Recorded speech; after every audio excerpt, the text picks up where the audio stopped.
بسم اللہ الرحمن الرحیم۔ سیدنا انس رضی اللہ عنہ سے روایت ہے، رسول اللہ صلی اللہ علیہ وآلہ وسلم نے فرمایا، قیامت اس وقت تک قائم نہیں ہوگی جب تک اس طرح نہ ہو جائے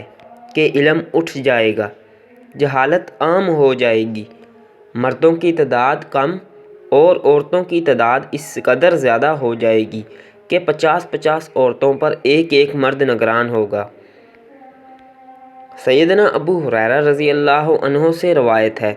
رسول اللہ صلی اللہ علیہ وآلہ وسلم نے فرمایا، قیامت اس وقت تک قائم نہیں ہوگی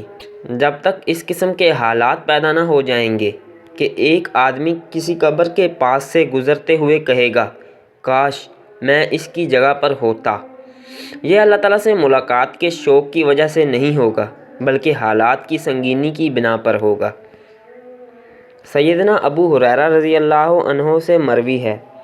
کہ نبی کریم صلی اللہ علیہ وآلہ وسلم نے فرمایا، اس آدمی کی کوئی نماز نہیں جس کا وضو نہیں، اور اس آدمی کا کوئی وضو نہیں جو وضو پر بسم اللہ نہیں پڑھے گا۔